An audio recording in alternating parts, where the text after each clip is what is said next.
सुनो भाई, ऐसा मैंने कल से शुरुआत किया है। योग वासिष्ठ बहुत ही उत्तम पुस्तक है। महर्षि ब्रह्मर्षि वशिष्ठ ने भगवान राम से इसको पढ़ने के लिए कहा था। अब आप इसकी कल्पना कर सकते हैं कि कितना महत्वपूर्ण है। इसको आज के ज़माने में बहुत कम लोग जानते हैं। ये प्रथम अध्याय चल रहा है, वैराग्य प्रकरण। गुरु शिष्य के यहाँ विद्या पढ़कर अपने घर लौटने के बाद संध्या वंदन न करते हुए चुपचाप बैठे रहते थे। उनके मन में संशय भरा रहता था। तब पिता का नाम अग्निवेश था। उन्होंने देखा कि पुत्र शास्त्रोक्त कर्मों का परित्याग करके निंदनीय हो रहा है। तब वे इसके हित के लिए इस प्रकार बोले। अग्निवेश ने कहा, बेटा, ये क्या बात है? तुम अपने कर्तव्य कर्मों का पालन क्यों नहीं करते? बताओ तो सही। यदि सत्कर्मों के अनुष्ठान में नहीं लगोगे तो तुम्हें परम सिद्धि कैसे प्राप्त होगी? तुम जो इस कर्तव्य कर्म से निरस्त हो रहे हो, इसमें क्या कारण है, ये मुझसे कहो।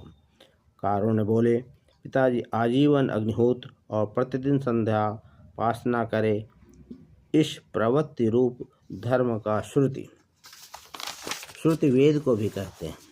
क्योंकि पहले ज़माने में तो कागज़ कलम होता नहीं था, मेमोरी पावर स्ट्रांग रहती थी, तो ऋषि लोग कहते थे और शिष्य उसको कंठस्थ कर लेते थे।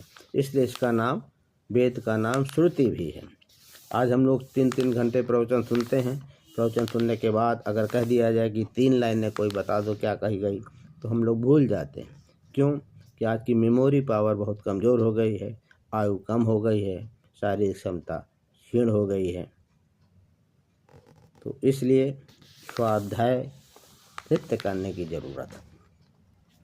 और स्मृति ने विधान अथवा प्रतिपादन किया है। साथ ही एक दूसरी श्रुति है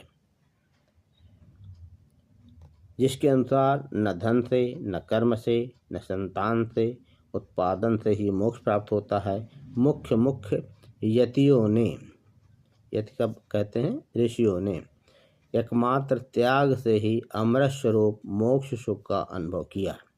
पूज्य पिताजी, इन 2 प्रकार के श्रुतियों में मुझे किसके आदेश का पालन करना चाहिए, इस संशय में पड़कर मैं कर्म की ओर उदासीन हो गया। गीता में भी 2 मार्ग बताए गए हैं, कर्म मार्ग और सांख्य योग, ज्ञान योग मार्ग।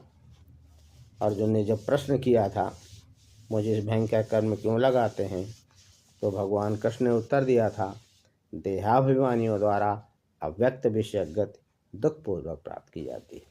ये कठिन है क्योंकि इसमें अहंकार नाश नहीं हो पाता है, समर्पण नहीं हो